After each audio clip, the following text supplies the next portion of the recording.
Welcome back, everybody. I see there's a few people in here. Looks like about 5 people in the chat. Good to see y'all. Welcome back to Star Wars Fanatic. I'm here with just your average Joe, or Joe if you prefer. Either one. And he will be joining us in this stream. Now there's a commercial playing. I'm going to hit skip ads on that one. Yeah, so I put a link to Joe's channel in my community tab. If you guys wouldn't mind going on over there, check it out. I appreciate that. How's everybody doing? I guess, this afternoon. How's everybody doing?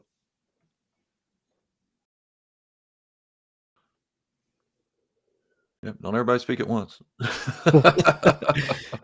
Hello, new person. How are you? How you doing? Oh, and if anybody notices, I do have a dog on my lap, and that's because he gets bad separation anxiety when I'm doing something other than giving him attention. So I do want to introduce Anakin Joseph Skywalker to the room. Nice. And as always with me, I think he's back there. Yeah, buddy's sleeping on the couch. Gotcha. Yeah, at least yours, but I've noticed that on other streams. At least yours gives you your space.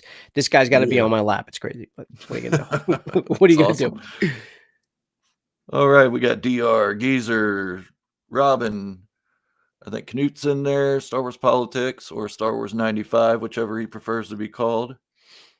Changes his name a lot. I think Star Wars 95 actually just subscribed to me, if I'm not mistaken. Yeah. I'm pretty sure he did. Unless he already unfollowed me, which it's okay. Totally okay. But yeah, no, I'm almost positive he did, which is really cool. We got Spider-Man 96 as well. Whoa. Right. Andrew. My favorite Marvel character is Spider-Man. Favorite superhero. Really? Mine was Iron Man since I was young. Right. Well, I mean, going off the movie, I'll tell you this, going off the first movie that came out, 2008, I mean, I knew of Iron Man before that, obviously, especially with the comics and the cards I used to collect when I was a kid. But that movie just, oh, wow. Yeah. Yeah, that was great. And I thought Robert Downey Jr. did a great job with it. Can you imagine if Tom Cruise would have taken that role? Oh, my God. That would have been horrible. It would have been all about him. We might actually, you know what, though? If the rumors are true or if the speculation is true, we might actually see what it would have been like in this new Doctor Strange 2. So we'll see. Ugh. We'll see. That's heartbreaking. Yeah, but I agree. Have an Iron Man yay tall. Yeah. But I do agree. I just can't picture anybody else but RDJ. Definitely. Yep. Yep. So today's topic is what we're looking forward to most, and that'll take all of probably about 20 seconds. We've already discussed it once. So go ahead. You're the guest. You go ahead and give your predictions. Well, what I'm excited for the most, and I said this on my channel, and it's been the same answer for a while. It's got to be Obi-Wan, and the only reason why. And look, everybody can have their issues with the prequels, whether you loved it or hated it. I think the most common thing you'll hear out of that, out of the prequels is, oh, I loved Revenge of the Sith. Revenge of the Sith was my favorite. And I know a lot of people felt that way. And I can go back and watch them. I actually do love Phantom Menace a lot more than I did when I first saw it in the theater back in 99.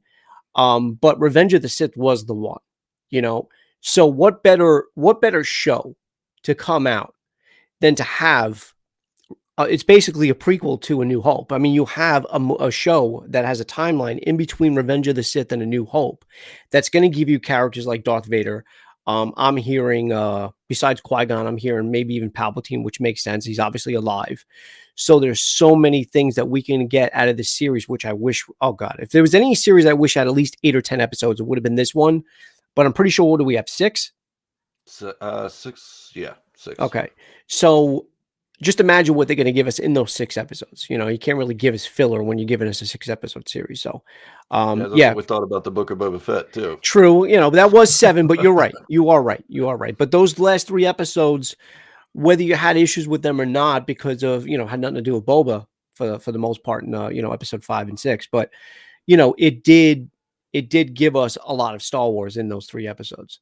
So, So I am, the fact that Hayden's coming back, the fact that we might finally get a Force Ghost in Qui-Gon, there's a lot of things to be excited about, and They're saying that we're going to see a part of Vader that we've never seen, and they're obviously including Rogue One. So if you thought the Rogue One ending scene was great and amazing, just imagine what we might get in this. And let me ask you this too: the other thing that I've always wanted to see in Star Wars was not only the construction of a lightsaber, because that was the deleted scene in Return of the Jedi when Luke made his new lightsaber. But can you imagine if they finally show a kyber crystal bleeding? How Vader actually got that iconic red lightsaber? Because remember, when we last see him in Revenge of the Sith, he loses his saber. Obi-Wan picks it up, and he eventually gets a red one. So I'm hoping we can get that as well in this series. I think that's a big thing, and I'm hoping they understand that for the fans. And I'm pretty sure they showed that in the Darth Vader comics. In the comics, yes. Yes. They showed a lot of things in the comics, and if they can bring that onto the big screen, that would be amazing, or a TV series, that would be amazing. Yes. Yeah, as great as the comics are, and all of them that I've read have been amazing. Yeah. I'm loving the Dr. Aphra stuff, the Vader stuff, the bounty hunters. I'm loving all of it, but not everybody reads the comics. There's casual fans that only look at the live stuff that comes on TV. They don't even watch the animated stuff. So they really need to incorporate those people into the Star Wars lore, not just show it as off screen on comics. Because I get a lot of comments on mine, well, we only had 6 minutes of Boba Fett. That's what we see of him. Well, there's comics that expanded on him too, more recent ones that they probably should have made into the series and then build up to the Book of Boba Fett instead of just dropping it as he's an old man. I agree. No, I do agree. And there aren't a lot of people. I'm guilty. I'm guilty on some of that. I didn't watch all of the animated series. I watched most of Rebels, and I watched some Clone Wars, and I started watching Bad Batch, but I didn't finish it. So I get it. And I do actually own some of the Vader comics. I actually even own most of the Kylo Ren comics that came out like a year or two ago. But I haven't read them all. So I can understand what you're saying. There are illustrations, there are stories out there, but for the casual fan that only watches either the movies or the live action shows, there's a lot of things that can be missed. Yeah, and they're going to be confused, just like people were confused when Darth Maul showed up at the end of Solo. Yeah, they're like, "Well, how's this guy still alive?" Exactly, he got cut in half. Yeah, even though it was years before that they brought him back. I mean, look at Palpatine. We didn't even get anything in like well, now you are, I guess, in like Bad Batch or whatever. But we went from him dying in Return of the Jedi, and then all of a sudden, he's back in The Rise of Skywalker. So even with Palpatine returned. Yeah. The dead. What was it? What was it in the crawl? The dead speak. Yeah. Oh, okay. That makes sense. Thank you. Thank you for letting me know how you survived. I got you. I'm sorry for the sound of this chair. This thing's all kinds of crunchy sound. It's probably showing right up in the video. So sorry for that. So what do you want to see in Obi-Wan the most? Like, well, first of all, is that even the series that you're most anticipating? Right now, yes. Okay. I haven't seen or heard anything about Ahsoka. Ahsoka is my favorite light side character. Because of the Clone Wars series. So I don't know. I'm still on the fence about Rosario Dawson playing her, because it just, to me, something's not fitting right. She's not doing a bad job. She's doing a great job. She's got her mannerisms and everything, but she's not, I don't know, just something's not clicking right for me. So the Kenobi series, definitely. I'm looking forward to that one. But they're all going to be different. So it's kind of hard for me to pick just one, because like Cassian Andor is going to be like a spy thriller. Obi-Wan's going to be like a filler between the 2 episodes. And then Ahsoka is going to be more of the modern Mandalorian stuff that's going on. Yeah. The Filoni-verse. Yeah. Yeah. So it's all going to be different. But the Kenobi one for me is probably the one I'm looking forward to most, because it brings back, and I hate being this cliche, but it brings back that nostalgia of my childhood. Obi-Wan back, Darth Vader back, and I'm sure they'll bring bounty hunters into it at some point. Maybe Cad Bane, he'll send him out to look for Obi-Wan. Okay. I'm wondering. Yeah. And I want to see Obi-Wan and Vader fight, and I want to see Vader do the stuff we know Vader can do. Yeah. But I'm not going to speculate on that over the rumors we've heard and everything. I just want to see if they bring it to life. I agree because look, as I'm a huge fan of the original trilogy, and I think anybody either even anywhere close to our ages are probably the same way. I but also do like the sequel trilogy as well. But when it comes to the original trilogy, I could acknowledge when I go back and I watch it because of the stuff that we've gotten after, whether it's the prequels or now the sequels, the characters and the way they fight, the choreography, it's very stiff. And there's so much more they could have done with those characters. But again, it was just the time that these films came out. So I can forgive that. I can still watch it and I can still love it. Empire Strikes Back is still my favorite film of all time in the Star Wars universe. Same. But I can acknowledge how, and that was Lucas's direction. He wanted he for some reason wanted the sabers to have a very medieval and heavy weight to them. So that's why he directed them to do so. But now you have a lot more fluidity in the way they swing it, and there's more force choking and force pulling, and that's what I want to. I want Vader to do that, and that's what he was doing in that end credit scene. I'm sorry, in the end scene to Rogue One, he was using all those abilities. He was pulling rebels towards him. He was cutting them in half. He was choking them. Yeah. And of course we got that with Luke in the Mandalorian season 2 finale. We got the Luke Skywalker we all wanted to see, the one that, and I know you like the Last Jedi. I know. I don't know if you want to. I'm not. I didn't say where. Commit social suicide now. I didn't say. I didn't say where you ranked that because I don't think I know. I may know. I may not want to say, but there were things that I didn't like the way some legacy characters were treated, and Luke being one of them. So you take that out of the way. I can tell you, I can still watch The Last Jedi and not hate it. I think it's a great movie. I just didn't think it was a great Star Wars film. So, but nowhere near the bottom. I don't think it's the worst Star Wars movie ever made. Like everybody It's thinks. not the Phantom Menace. Yeah. Or Attack of the Clones. It's not. Yeah, not that. I mean, I do enjoy the Phantom Menace, but the one big problem with the Phantom Menace, and you and I have talked about that, is of course characters like Jar Jar Binks. It's like, George, what were you thinking?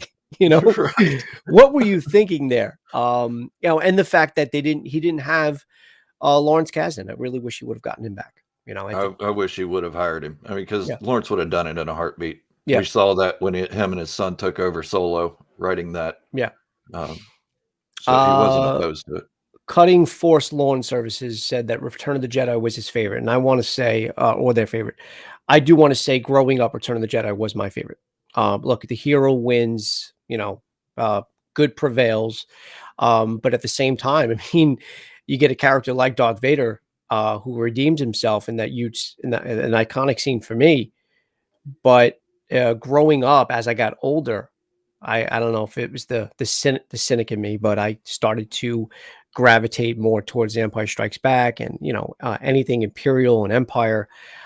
So at a later stage of my life, I liked Empire Strikes Back, and it's been that way ever since. But Return of the Jedi for me and Luke Skywalker for me, those were my favorite growing up. I will say that.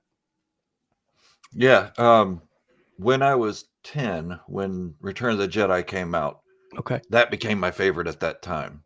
And like you said, the older I got, so we're 5 years apart. Okay, that's not much. Yeah. So as I got older, I liked the darker stuff. Exactly. Empire Strikes Back's been the darkest, other than the end of Revenge of the Sith. Yeah. That you could ever have. And I was like, okay, I love this freaking movie. I liked Return of the Jedi because it gave us solidity in who Darth Vader was and who Anakin was. Yeah. We got to know the truth that he was his father. We had to wait 3 years for that. Hear that, young people? We had to wait 3 years before we heard anything. It didn't come out in a comic or a novel or anything right after the movie. We had to wait 3 years before we learned the truth. So for 3 years, we're playing with our little toys and making up the stories as we go.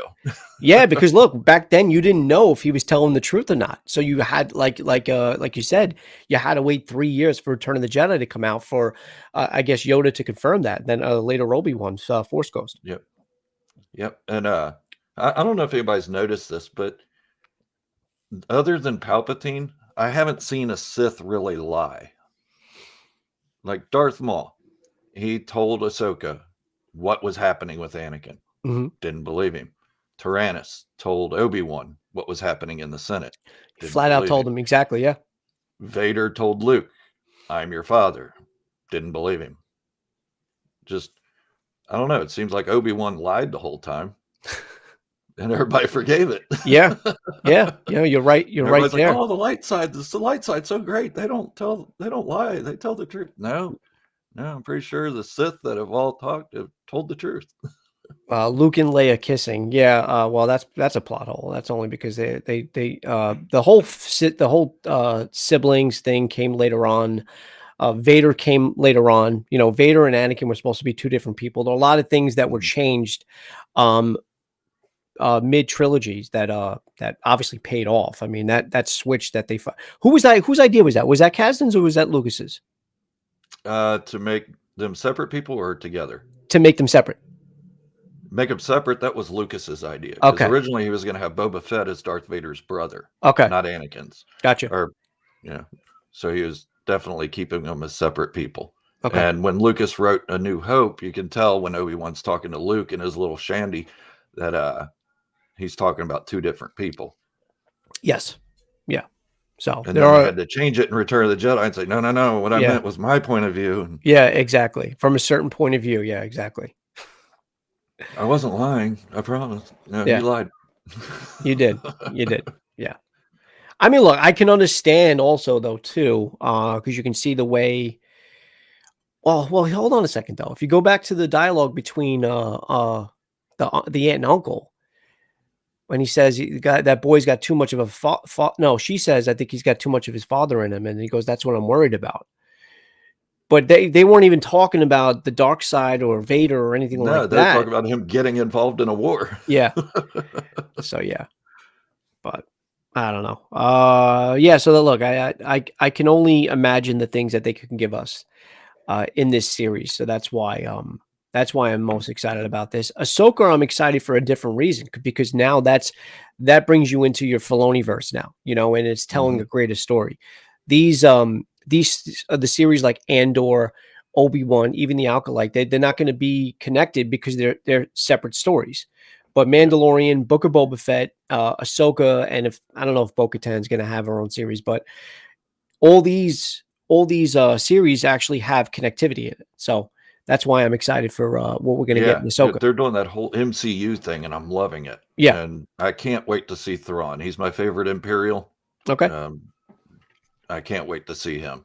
I just want to see how Lars Mikkelsen does with him in live action, if that's who's actually playing him. I think it's just rumor right now. It is, but it makes sense. It does. I think is that the reason why you think maybe Ahsoka, or I should say Rosario Dawson, hasn't really hit you yet, only because of, was it Ashley Eckstein? Is that the name, the character's name? Yeah. Is it because for years you watched her in animated form and she had a different voice? Is that what it is? I think that's what it is. It's the voice that's throwing me off, because Ashley Eckstein has this mild, temperate voice.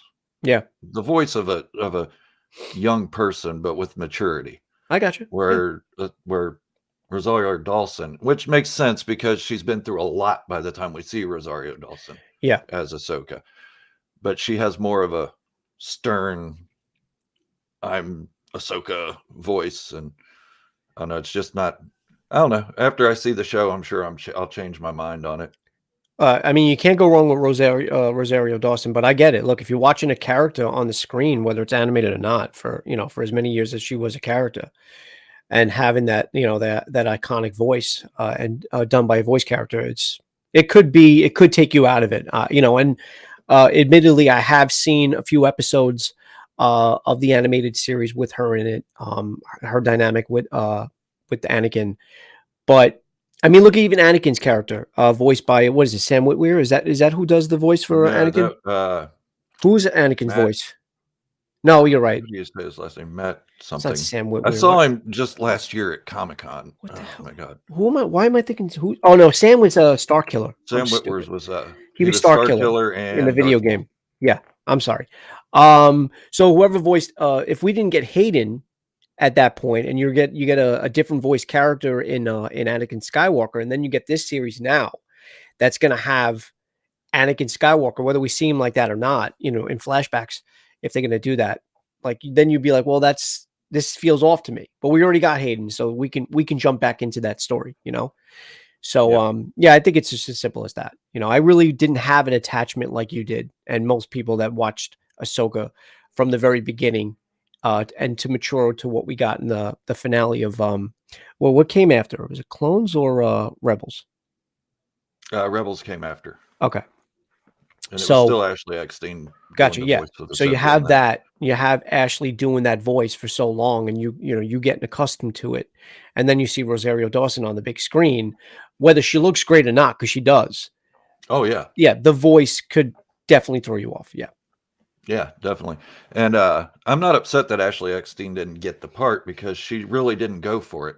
I read a lot about her before all this came out, and Mhm. she had moved to Canada, dropped out of the Actors Guild, and this kind of thing because of her husband being a baseball player Gotcha. and playing for a Canadian team.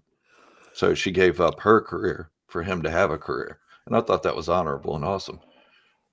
Oh, is that the same guy Maybe that a played lot for of the 2022 people won't think that, but Wait, is that, why can't I think of his first name? Is that, was he an Angel or Cardinal? I'm seeing a red jersey. I'm Red I'm not seeing red in sure. the colors. If anybody knows that, Ashley Eckstein's husband, Why who can't he it played for, or if he Da still plays, David? Danny? No. Shit. Why can't I think of his name? But I know it was a red and white. David. Andrew Tedeschi says David. Okay, so it is David Eckstein. So is that but, I know it's a red and white jersey. I feel like it's the Angels, but it could be St. Louis. Because he was part of one of their, it's probably the Cardinals because the Cardinals won more recently. Angels haven't won a World Series since 2002. Um, You say that like that's a long time ago. Think of the well, Reds. in baseball it is. It's 20. No, I know. I know. All right. So David Eckstein, I knew it was David. I knew it was either David or Daniel, but okay. All right. I didn't know that was her husband. I didn't put two and two together. So maybe, and it is Cardinals. Okay. So it would have made sense if they would have given it to her because look, you gave it to Bo-Katan's voice character, right? She got it. Hmm. So they're not opposed to doing that. They're not opposed to giving the live action roles to the people that portrayed them voice acting wise. So maybe if she would have went for it, she would have gotten it Yeah, instead of using a big name. and when they put Darth Maul in the animated stuff, as much as I love Sam Witwer's job in it, he did amazing. I would have liked to have seen him use Peter Serafinowicz again. Gotcha. I I think that would have been awesome just to hear his voice one more time. But he was on the outs with George Lucas when all that was being made. Okay. So he, I mean, the guy isn't allowed going to Comic Cons. Well, he wasn't when George Lucas owned it. He wasn't Okay. allowed to represent anything Darth Maul. Why Why can't the can't the voice? voiceover Ahsoka? I'm sorry, we don't understand your question there. Cutting Force Lawn Services. Yeah. I mean, I think, I don't think it's a matter of, like you said, I don't think it's a matter of can. I think she just didn't want it, right? yep. And she wasn't upset about not getting it. She was congratulating Rosario Dawson and everything. And even before that, when people were coming up with fan theories that Rosario Dawson was going to do it, as Ashley Eckstein was like, "Yeah, yeah, Yeah. she'd be awesome." No, I do remember that. I remember when it was speculated that right before that it was announced, she was all for it. Yep. So, and if her husband is still playing baseball, I can understand why she didn't want, it didn't have the time scheduling wise. So makes sense. Yeah, yeah. And, so before this, we were talking about the book of Boba Fett. Yes. And Yes. I know you're dying to dig your teeth into that one, so have at it. Well, look, like I told you, and I really don't want to get hate for, because it's like anything that's divisive in the Star Wars world or universe, whether it's the Last Jedi or the prequels or whatever. Look, people love what they love, right? So if Mhm. something resonates with you, then by all means, love it, And I never really, and I told you this earlier too before we went on live. Going back to the original trilogy days, I never really cared for Boba Fett, but that was also because of the way he was portrayed on the big screen. He had minimal lines. I think maybe two at most, three if we want to get a little silly. I don't know how many lines did he really have. Because the only I think reason he why had I ask 4. is because how much of that was added later, Yeah. to the special editions, right? What wasn't dialogue added later when they used Tamora Morrison's voice? I don't think they had a dialogue. I think they just They just dubbed overdubbed him it. over. Okay. Yeah, it was like 4 lines and Yeah, exactly. Yeah, he had 5. Okay, or so 5. he had 5, and one of them being which I look, understandably, when I first saw Return of the Jedi, I was like 5 years old. So that was, or maybe 6. I might have seen it a year later. I didn't see it in the theaters. I saw it a year later on VHS. So I was probably about 6 years old when I saw Return of the Jedi, and I laughed hysterical at that scene. But you think back, and you're like, wow, he got a really unceremoniously what do you call it? He got an unceremonious death. So he was killed very unceremoniously. So, a lot of that had to do with Lucas and how he felt about the character. So look, fast forward to now. My issues wasn't that, oh, that's not the Boba I grew up with, or that's not the Boba from my childhood, or my childhood ruined. It was as simple Yeah. as, well, here you go. You got a cameo, more than a cameo, actually. I think he was in the final 3 episodes of Mando season 2. You got this badass scene where he meets what do you call it, Din and Grogu on that planet. Oh my God. Morag, or no, What? not Morag. No, No Morag. Tython. Tython. Yeah. So he's on Tython. Obviously, Grogu's doing his thing, tapping into a phone call with the Jedi, and Fennec and Boba meet him, and Boba gets his armor, and they're all fighting off stormtroopers. So it was that scene and a couple other scenes in the final 3 episodes that I'm like, oh wow, Boba's back. I mean, just seeing the ship fly across was enough for Right. me. I was like, but then you get this series that I felt was marketed the wrong way. And you and I spoke about certain aspects. If they would have given us, we probably would have changed our rating for it. I know you already liked it. I know it's already an 8 for you. I'm probably sitting around maybe a 7.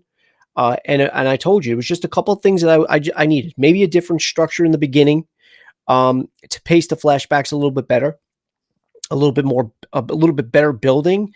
That way, by the time we get episode 5, you're not really pulled so much out of the story. It's going to be a welcome, like, oh, okay, something different. Din is here, and whatever they wanted to bring in.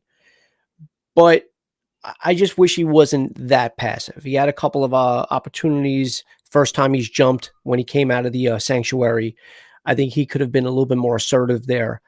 With all the gadgets that we know he has, because he used them in the finale and he used them in Boba Fett season 2. I'm sorry, in Mando season 2. Yeah. And then, of course, the scene that you and I talked about when he was meeting with the heads of the other families. It's like, if you would have taken at least one of them out and just made an example of one of them to show, look, no, this is how I'm running things. This is how I'm doing things. You want to either be with me or against me. And, whether Fennec or, BK did it, he didn't have to actually get his hands dirty, but at least assert some kind of like fear. I would have liked it a little bit more. Yeah. That's it. Yeah. I kind of saw the direction it was going when the Major Domo first showed up and Fennec said, should I kill him? And he's like, no. He's like, yeah. nah. And I was like, oh, no, kill him. All right. He's affiliated with the mayor. Maybe he didn't want to do it right away. But also the other thing is, too, a lot of people forget, which is crazy. And this is the other reason why I thought we were getting a different type of show. If you rewind to the end credit scene from Mandalorian season 2, and when we're set up for the show, what happens? You get Fennec coming in. She leads the way. She guns down nearly everybody but Bib Fortuna, because we obviously know Boba kills him. But they kill everybody in there. And they take over the palace, and he takes over for Bib Fortuna. And it's like, all right, we're going to get more of that. And then none of that happens ever again. Right. That's one thing that shocked me at first. I was like, wait a minute. Wait, hold on. It's Boba Fett. I mean, he doesn't have to go around killing people constantly. This isn't exactly. John Wick, but just assert some kind of authority in there. Yeah, exactly. Yeah, I didn't need that. Look, if you want to tell me that Boba was stepping down from being a bounty hunter, fine. And he was trying to do something different, and he gave his reason. He was tired of being hired by people with less intellect fighting their battles. So he wanted to do it himself. I get it. But there are ways. And look, what's his face? Don Corleone Vito Corleone in Godfather 1 found out the hard way that there was a way to do things, not necessarily what Sonny wanted to do, because Sonny was a hothead and Sonny ended up getting himself killed because of that.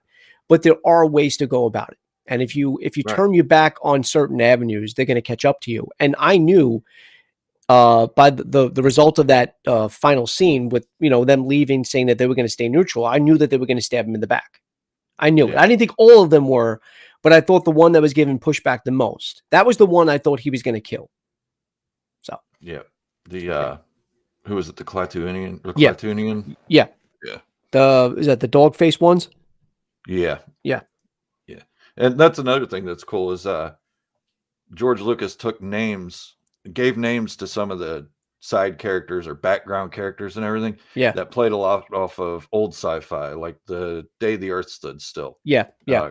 Klaatu, Yeah. Barata, Nikto. Yep. Yeah. And they're all names and races of these beings. I Yep. thought that was really cool. Yeah, that is Not really many cool. people have caught that, but I Nope. think I've put little clips in some of my videos about it. That was my that was in my Instagram bio like 10 years ago, and nobody knew what that meant.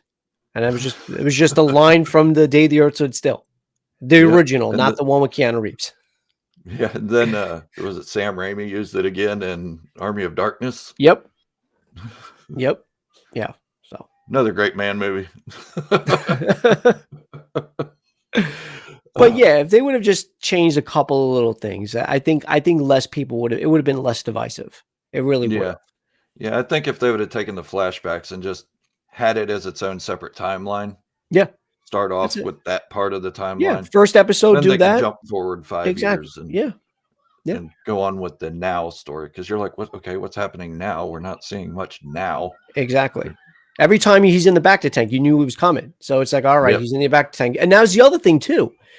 He showed no need or want for any type of healing in Mando season 2, where it was like he got into that fight, right? With the stormtroopers. Like he helped out a lot. I mean, he was kicking ass. He did most of the work. Right. Did he run to a back to tank after that? No, they went on, they did missions together. You know, they're either in the Slave One or wherever else they went together. He stuck around. He's like, no, I made promise to you. I will be with you until you get the child back. Yep. So, you know, he didn't look weak or, compromised or anything like that. He was still the same guy. So that was the other thing that was just a little weird. Like he gets attacked in front of the sanctuary and then right away he hobbles over to the back to tank. Now, granted, I know they were electrocuting him with those rods or whatever, but it's Boba Fett. So, I don't know. It was just a little weird. I mean, you want to talk about inconsistent. I mean, how inconsistent is blasters to either stormtroopers or whatever. Some get just phased and some die. You know, it goes right through their armor. So I know Star Wars is inconsistent, but I mean that's a little too inconsistent for me. Especially when it comes to main character. In the Legends stuff, stormtrooper armor was actually impervious to blasters. It would just knock them out.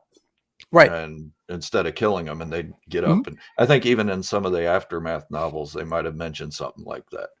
But what we're seeing on screen isn't that at all. They're made of plastic and you can just bend it and poke your finger through it. Yep. I got you. So let me ask you a question. Sure. Let's talk about The Last Jedi for a second. I just want to pick apart your brain. Settle in here. I just want to pick apart your brain. I know you obviously you do like The Last Jedi. What were the aspects that made you like The Last Jedi? And again, I think Rian Johnson's a great director. I enjoyed Knives Out. I'll probably see the sequel when it comes out. Yeah, that was a great movie. Yeah. So I'm not really faulting Rian Johnson as a director. My fault was you obviously had a plan to bring in 3 different directors, right? Obviously, I don't know if it was known Colin Trevorrow was going to get the episode 9 at that point, but I think they knew there was going to be 3 different storytellers. How do you give creative freedom to the point where you get JJ coming in, doing his thing, laying down some groundwork, and then Rian Johnson, to me at least, I could be wrong, and maybe you don't feel this way or anybody else feels this way, he kind of veered off of that a little bit. I understand he wanted to do it his way, and again, it's his creative genius, and it's just how he wants to do it as either a storyteller or a director. But I just feel like there were certain plots and certain characters, maybe Finn, or anybody else like that kind of took a step back in The Last Jedi. So yeah. I don't know, God. So what exactly about The Last Jedi was that made you like the film? Okay, so I'm a big original trilogy fan. Luke Skywalker to me in the original trilogy was a whiny little pud. He was, yeah. and it changed a little bit by Return of the Jedi, but there were still aspects of it that just he was still a little whiny. And to me, his portrayal in The Last Jedi was a little closer to that than his OP godlike status in the EU. I couldn't stand that Luke Skywalker in the EU. He was indestructible, and he had no real human qualities about him. This made him a little more human, but that's one of the complaints that a lot of people have is Luke Skywalker's treatment. Okay, I get that. I get why people say that. And to a point, I kind of agree with it. But for Rian Johnson, for me, like in The Last Jedi, it's because of how unpredictable it was. Very unpredictable. We didn't expect Snoke to get killed. As my favorite scene. And that was my favorite scene in the movie. Yeah. So, I mean, I was just like, whoa, that's awesome. Because we've had 2 other trilogies where the big bad didn't die till the end, or if he died at all. And now he's dying in the middle. 100%. Cool. Yeah, I agree. But what a lot of people don't realize is that J.J. Abrams was an executive producer on The Last Jedi. He approved the script and everything after he read it. And he even said, wow, this script, I wish I could direct this script. So he wasn't too upset with what Rian Johnson was doing, or he would have protested and made him change it. Being a producer, you have that kind of creative control over it. So I'm surprised say, okay, I'm not going to fund you. I'm surprised that happened then, only because, to me at least, and JJ has gone on to say that that's not what he did. But I think, and again, it could have been also that maybe at that point, JJ felt that this was a great script and was going to be a great movie. And he probably even thought the movie was great even afterwards. But maybe after how divisive the film was and all the backlash Disney got, they said, listen, we need you to do us a favor, go in and do a little course correction. Because that's what it felt like with The Rise of Skywalker. That's why it felt like a weird movie, because I felt like the whole first hour and a half was course correction, and then you get into the film, and then okay, it's almost over. Oh, from the crawl on, it was exactly just correcting things that Rian Johnson did. What I think they should have done was, yes, The Last Jedi was divisive. Force Awakens was divisive to a point too, but they should have just left Rian Johnson on to do that third act, or at least be a part of the team coming up with the story and saying, okay, this is what I had in mind when I did that. So let's try to move more into that direction and give us something better to go towards, rather than Palpatine returning. As much as I love Palpatine returning, he did it in the EU, and I actually loved it. Sorry, I know I'm probably dropping subscribers like crazy here, but I'm not necessarily saying that it was a bad idea. I think it was a last minute decision, whether JJ wants to say he thought about it from the very beginning, which it might actually be, but I don't know if that's true. But I do know, because Daisy Ridley has come out and said that her story arc wasn't even told to her until they started filming Rise of Skywalker. So they really didn't know what they were going to do with that character. She was set up to be something different in The Force Awakens, but then Rian Johnson basically said, no, not everything has to be connected. Not everything has to be linear or have lineage to it. She's a nobody. And if that is the case, I was okay with it. You know, if you want to say that it was a lie and, you know, everything that we found out in the actual, no. We thought maybe Kylo Ren was lying. And then that's obviously where they went from there, that he was lying, or maybe he didn't know. My issue with The Last Jedi was I didn't necessarily need Luke to be the OP that you had said, you know, the all powerful and whatever, but he definitely wanted him to be the greatest Jedi or the strongest Jedi in the universe. And only because, and I think that's why I love the character of Kylo Ren so much, is by the time, because I agree with you 100%, the Luke we got in the original trilogy was just a whiny little brat. He obviously progressed and had somewhat of an arc when we finally see him in the last episode, the last scene in the Return of the Jedi. But for the most part, you know, in the films, he really wasn't of anything much of a character. So unless you read either non-canon or canon books and novels after Return of the Jedi, or if you had a different vision of him growing up and like, this is my Luke after Return of the Jedi, which we never got on the big screen, you can argue, and that's why I kind of resonated with Kylo so much after all those years of waiting for episode 7, finally seeing that character come on, but also having the lineage of Darth Vader and knowing how strong Anakin was as a character and how much that suit, even though he was strong in itself, limited the abilities that Anakin Skywalker possessed. So in his truest form, that's what I thought we were going to get from Luke. But by the time we see Luke, obviously he's an old man, so I didn't expect it. But that's why I loved Kylo, because he had that. He had, I guess, the bloodline, which they were trying to escape from, but they had the bloodline of what I wanted to see from Luke. And we got that. And some of the scenes in Force Awakens I absolutely loved. The stopping of the blaster in the air, when he force pulled one of the officers to him, when he was explaining about if there was a girl, whatever, and just pulls him across the room and chokes him. Those are the things that I like from Star Wars. Yes, I love lightsabers, but I also love the using the Force ability. You know, there's this the fight scene in Empire Strikes Back, as clunky and as stiff as that choreography was in the original trilogy. When Luke and Vader fight, right before Luke gets his hand cut, Vader stands there at one point and doesn't even use his Vader and just sends every object, pulls it off the wall with his force ability and throws it at his son. And that escape, there was things that those elements weren't in The Last Jedi. And that's what I wanted. Ryan said he wanted less of a comic book film, and he wanted more of a grounded film. Obviously, there were certain elements of the Force, right? There were certain things that he showed.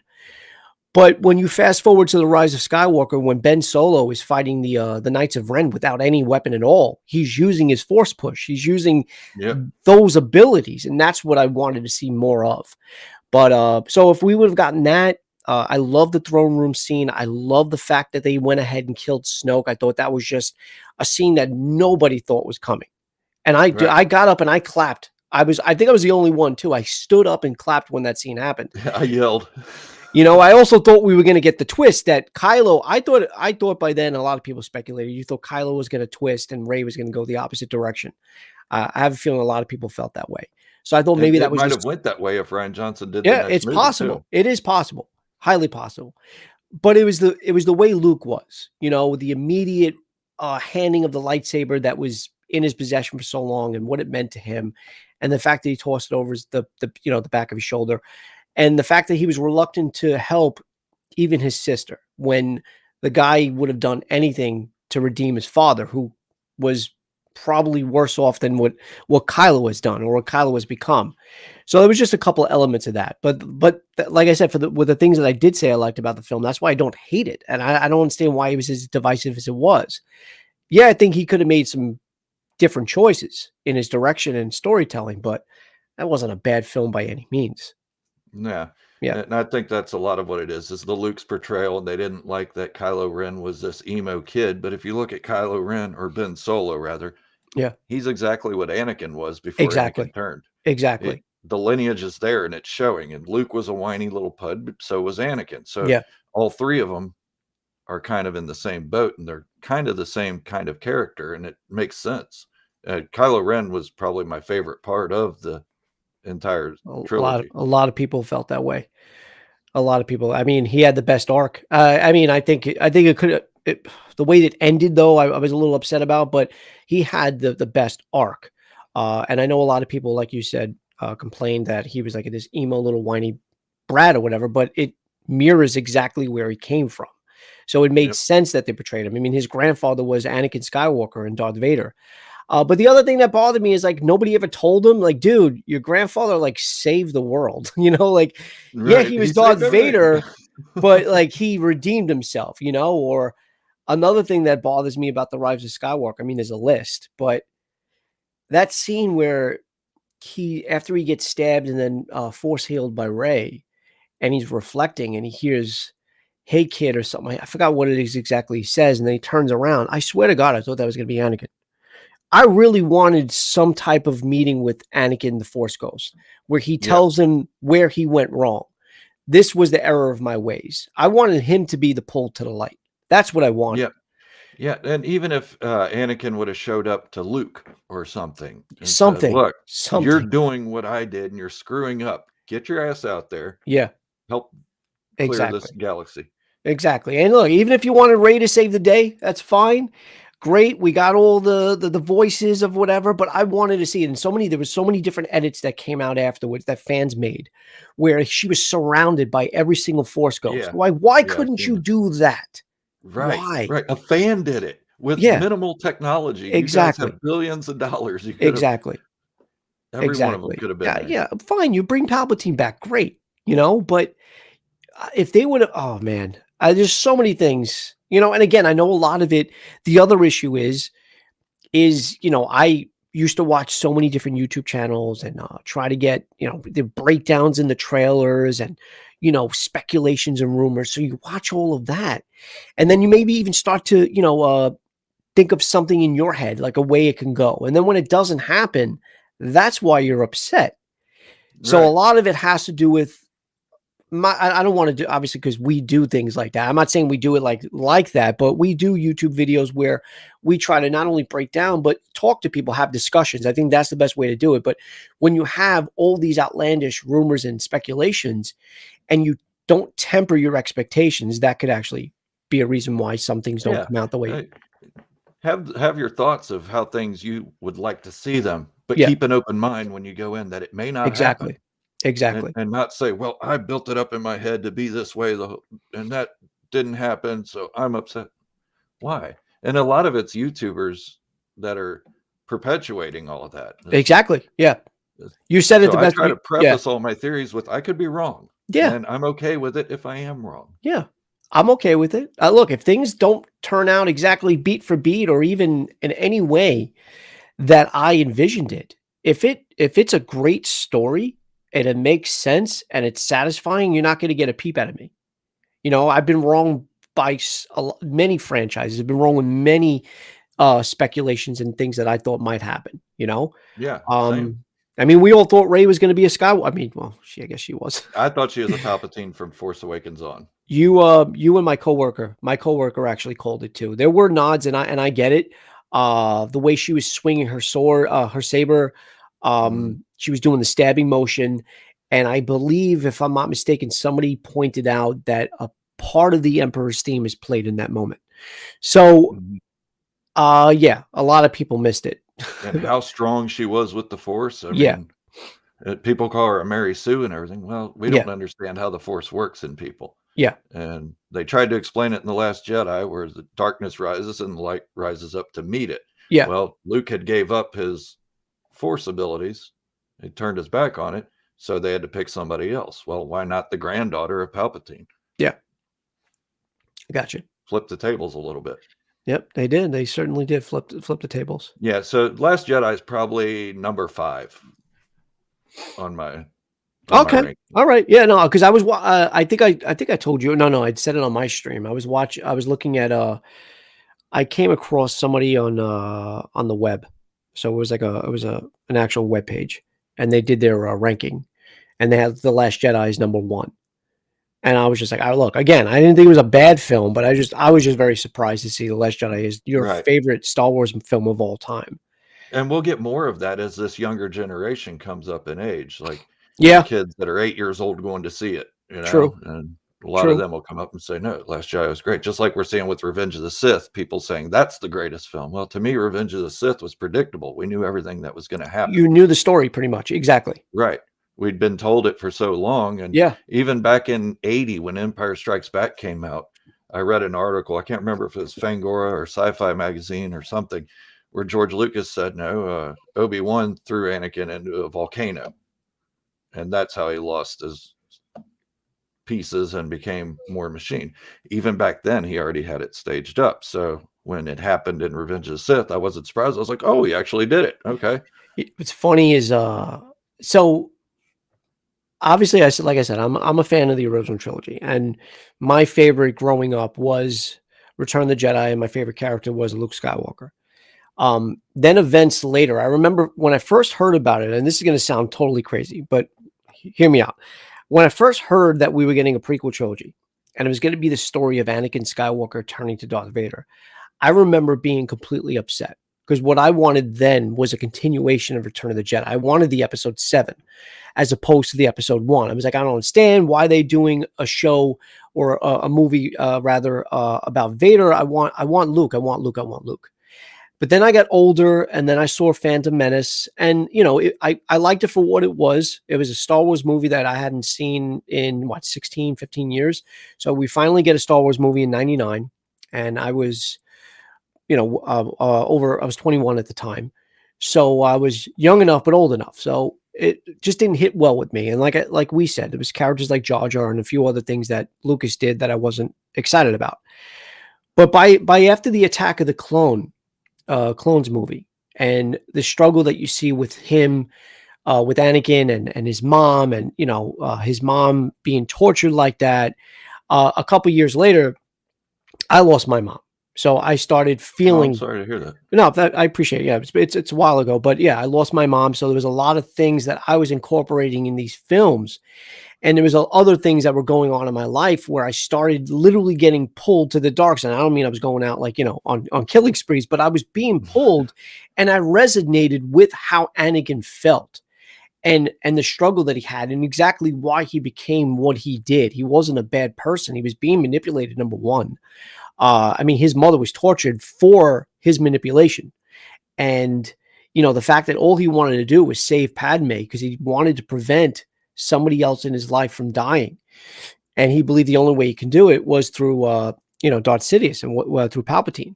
So I started to resonate with that. And Vader then started becoming more and more my favorite character. And I mean, again, I always loved that scene in Return of the Jedi when he gets redeemed.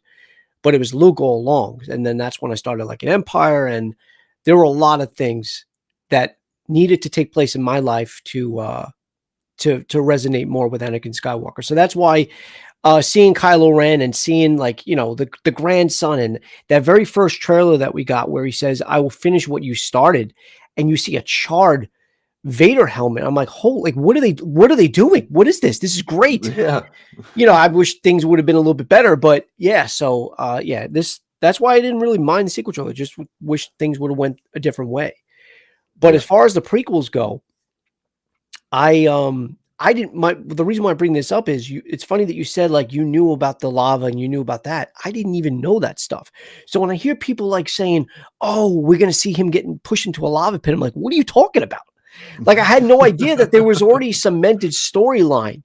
So I think that's some of the reason why some people didn't like the prequels, and this wasn't for me, was because they already had in their mind the story of how it was going to go down, and because it didn't match up to their expectations, that's why some people didn't like the prequels. They're like, "Well, this isn't how I thought it was going to happen," and whatever. But I didn't even have that mapped out story. I didn't know how it was going to go. I knew Anakin obviously turns into Vader, and they were going to have a climactic battle between Obi-Wan and Vader, but I didn't know exactly what was going to happen. So this was actually a surprise to me when I saw it. Yeah. One thing I loved about the prequels, though, is it did expand on the Jedi and their height of power. Yeah. Like the first time Obi-Wan pushes the droids, I was like, "Oh, they can do that." Yeah. That's neat. What about when they force run? Yeah. When he I was just, like, what is that? like, wow, they do that too. And then they jump down from those ventilation shafts about 30 feet. I was like, man, okay. We're getting some new Jedi tricks. Now, let me ask you this. You probably know this because I think you know a lot more than I do in things. When it comes to abilities like that, the force jumping and the force whatever, and we've seen actually Kylo kind of do that a couple of times in the sequel trilogy. Did their powers diminish as the numbers of Jedi diminished? Like, is that I why think it was nothing? as the darkness took over more, their Okay. powers started diminishing. Yeah, because you never see the Force running ever again, and Mhm. certain other abilities that we got in the prequels that you're like, "Oh, wow, I didn't know that," like you said, "I didn't know a Jedi can do that," Right. which was cool, but then you never see it again. So I just didn't know if there was a reason for that, and I guess you explained it. I think that makes sense. That's in my head. I think Yoda might have even mentioned it. Darkness clouds everything, difficult Yeah, to see. yeah. So that's what made me think, okay, maybe the darkness takes over more force abilities from the light. I mean, that's also a But plot. That is also a plot device if you think about it. If they can sense who it was, they would have known it was Sidious all along. They're like, "Oh, wait, we're Jedi. We can. Oh, it's him." Story yeah, over. right. Written, directed by George Lucas. And then at the same time, Dooku told him, he I said, know. Yeah. the Senate's being controlled by a Sith. Yeah. And they're like, nah, Oh, I don't you're believe just a you. crazy Sith Yeah. yourself. I'm not going to do any investigation on that on at all. Right. And then at the end, they're like, oh, crap. He was kind of right. And then it's like somebody else said this. I really don't want to take credit for it, but I'm going to paraphrase. But it's so true. Like you have a character like Anakin, right, coming up in the ranks. You got the prophecy, but is it being read the right way? Is it being interpreted the right way? But you had so many people pissing him off. Samuel L. Jackson's character in Mace, not really believing him. They kept rejecting him as far as being a master or whatever. So it's like, how many times you got to push this kid in the face before he just starts to be like, all right, I'm just going to kill you all. Right. Then he turns the dark side. And they're like, what? Whoa, I didn't see this coming. Why? We treated his apprentice like crap. We didn't care that his mom died. Yeah, exactly. Like, I have visions. Yoda tells him, don't worry about dead people. They don't matter. Yeah, I have visions of my mom being tortured. Oh, let it go. No attachments. Right. Yeah, who cares? She's on her own. Yeah, exactly.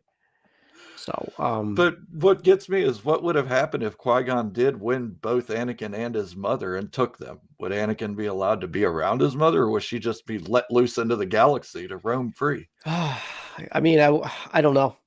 That's a good question. I have no idea.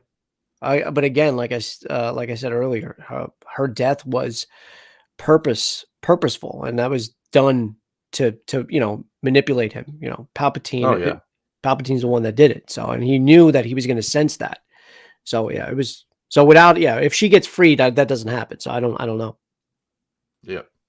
And I think he killed Padme too. There were theories, and I think they were debunked, but it just makes sense that her what do you call it? Her life force was being drained while Anakin's life force was being sustained. It was the exact same time where he was living and she was dying. So whether they were doing that just to mirror the two and contrast the two, it did make sense that people theorized that he was literally draining her life force to feed it into him or something like that. Yeah, and I mean, it's a better explanation than she died of sad. Yeah. She just didn't want. Yeah, exactly. That was a weak explanation. I agree. I know heartbreak's a thing, and you can die from it. Well, rarely, but you can. You can. But she had 2 kids being born at the same time that she could have said, "Okay, I need to survive for I these need to 2." survive. Exactly. Yeah, because it's not uncommon for when spouses that have been together for so long, one of them dies, and the other one generally doesn't usually survive any much longer, and that's because they either give up or like you said, it's just the thing that happens. But at that point, you just gave birth to 2 kids. You want to fight for them. So Right. Yeah. Sorry, guys, we haven't really looked at many of the comments here. Now they're having their own conversations. I love it. Yeah, they are. But I'm glad to see you all in there being engaging. Oh, and the other thing with Leia too, that was the other thing that bothered me about the Last Jedi was the whole Mary Poppins scene. I was just like, I remember when it happened, and it was just like it could have went 2 ways. One, Carrie Fisher had already died, right? I know the movie was made, but they had enough time to do whatever. They could have course corrected. They could have just had that way. I'm not saying that would have been a good send-off for Leia, but a lot of people I remember were tearing up and crying when that scene had happened because, again, we already knew Carrie Fisher had passed. So to see her character in space frozen, you think she's going to be dead there. I don't understand why they didn't choose to leave it there. But okay, you resurrected her. She has the Force in her, right? I mean, she is a Skywalker. But the whole floating, I don't know. Yeah, exactly. That's one thing that bugged me about it, but I wasn't going to let like a 10-minute scene or 10-second scene ruin the entire movie for me. When it was showing, I was like, why didn't they just leave her dead? Yeah. Right? Yeah, it was unceremonious, but sometimes death is unceremonious. Yeah, not everything doesn't have to be this big grand death. Yeah. I mean, Admiral Akbar died that way. And he died off screen. People complained about it. Exactly. So you kill off Admiral Akbar. That's the other thing too. You kill off Admiral Akbar, and then you have now this new character that's generated for the show. And again, I love the actress, Laura Dern. Yeah, Laura Dern. Yeah. You give her, Admiral Holdo, and then she gets the big, FU to the First Order where she flies a ship and destroys the thing. Flip-flopped. Yeah, have Admiral Akbar do that. You kidding me? Yep. Have him fly the home one into the ship instead of the. but that was the growing theme, and that's where people were starting to get annoyed. It's like, okay, look, and that's there are certain shows I like. One of them is Cobra Kai, and I don't want to get into that because I I know like it's a Cobra whole Kai. different one. So you got Cobra Kai. The reason why you love Cobra Kai is they're not just incorporating the OG characters and the legacy characters to dangle and get new viewers and then push them on the side. No, they are perfectly meshed together. It's here's Daniel, here's Johnny.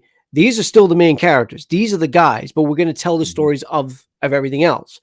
But what the sequel trilogy did is they took the older characters and brought them there just for nostalgia, and then just either killed them off stupidly or, and I get Harrison Ford. I understand he wanted to die. He's been wanting to die since Empire Strikes Back, but they never got them together. There was just so much, to me at least, disrespect to what came before. I would have liked the reunion to been in The Force Awakens. I think Solo's death was awesome. Yeah. It was. I was okay with fitting. It. Yeah. It just needed to happen at a different time. Exactly. It should have happened after the three of them got together. Chewbacca got to give everybody hugs and whatnot. And one last fight. I mean, JJ even made the mistake that he regrets to this day, he says in every interview, of completely screwing up Leia coming off. What was it? After Han was killed, Leia coming off the ship, and she literally just walks right by Chewie. Like, there's not going to be what? And she goes to Rey. Exactly. She goes to Rey. Somebody she never met. Exactly. Oh, here's someone I don't even know you. Come here. And not even consoling Chewie, who just lost his best Chewie's friend. Well, hey, he got a medal though. He did get a medal. He did. He got Han's medal. Finally got that medal. Fixed that. Yeah. Thank God. But yeah, Lucas screwed up on that one. He should have gave Chewie a medal. Yeah. He wasn't just a sidekick puppy. He was in the battle with them and everything. Yeah. So so that's what I'm saying. Like, it just felt like it had the legacy characters there for nostalgia. It had nothing to do with the story. And I'm not saying that it had to be. I'm not saying that they had to be the main thing, but they could have been the glue. Yeah, it should have been the glue. That's what you should have used. And that's what other successful shows are doing. They're using the main characters as the glue while telling a story of newer characters as well. Yeah. So, and I think a lot of that is due to how fast they started the sequel trilogy after Disney bought it. Kathleen Kennedy hadn't ran a production company. She'd been a producer for decades, all the way back to E.T. and everything. Mm-hmm. But she'd never ran a production company. So she takes over, and then I'm sure Disney said, okay, we're going to start getting our return back on this. We need a Star Wars movie within 3 years. Well, she didn't know how to make a Star Wars movie. She'd been around Lucas and Steven Spielberg and all that for a long time, but she didn't know how to make a Star Wars movie. And that's why she issued it out to somebody she thought could be a fan that could make a Star Wars movie. And they hurried it up. Disney definitely wanted, they wanted to, rush something out there for the fans, but also, let's get some of that return back. Yeah. And people see The Force Awakens as the better of the three movies. Well, The Force Awakens had 3 years to make. The other ones had 2. Yeah. So that might play into it. She got her feet wet, and now she's learning. Step back, give up creative control to the people who know Star Wars. Filoni. And Jon Favreau's learning real quick what Star Wars is. Yeah, he is. Yeah. Force Awakens also had that huge hiatus. You had the 10-year gap between Revenge and Force Awakens, and then you're getting in Episode 7, which is now we're in territory that we don't really know about, and it was all about what are we going to get. We knew Luke was going to be in it. We didn't know he was only going to be in it for 5 seconds at the end. Or actually, no, it was a lot longer. It was like a long, really, really awkward 10-second stare. Right. I was like, okay. All right, okay, that's great. He's not even in the film, but it was Episode 7, and they hyped it so well. The thing made almost $1 billion domestic. It's the number one movie domestically of all time. That's insane. And that's just because of whatever. But then there was a huge drop off, not huge, but there was a drop off from there until then, to Last Jedi, not because I guess you can do it from word of mouth, but it's still episode 8, and there was a little bit of a drop off as far as box office goes. So I think I think that happened in all 3 trilogies. yeah, they did. It did. I think you're right. Revenge made the most, though, I thought. Mm-hmm. Oh, no, wait, maybe it was Phantom Menace. Because there was that Phantom huge Menace gap. made more than the other 2. Yeah, because So did A New Hope made more than the other 2. okay. See, I would have thought But it I would have think been the 3rd one in each one did better than the 2nd one, okay. That makes sense. except for the new ones, I think. Yeah, I don't think the Rise of Force Skywalker Awakens beat out Rise of Skywalker. Yeah. What do you think will happen in the Mandalorian season 3? Look, I mean, my trust in Filoni and Favreau are tremendous, and I don't know. I really don't know what to speculate. I'm actually kind of happy I am that way, only because I like the fact that I can watch a show and be surprised and not have any speculations or whatever, because I want my expectations to be tempered. But what are we gonna? I don't know, but what happens with Grogu? And that's what I want to know more is obviously who saved him, if he was saved, when there was the Order 66, because we got that flashback, right? So I want to know what saved him. And I think one of the other reasons why I kind of figured he wasn't going to go the route of being a Jedi was because, well, if he does, his fate's not looking too well because of what we know what happens with Luke's first school. So I don't know. I have no idea, but I'm assuming they're going to focus on Mandalore and, obviously the dark saber. Do you think Ahsoka is where we'll see Thrawn and Ezra, right? Thrawn and Ezra, and maybe the Grisk as well. Okay. Which are the new Yuuzhan Vong. Okay. About 20 years earlier than they were in the EU. But gotcha. To me, I think you said it as well, that they brought Grogu back too soon.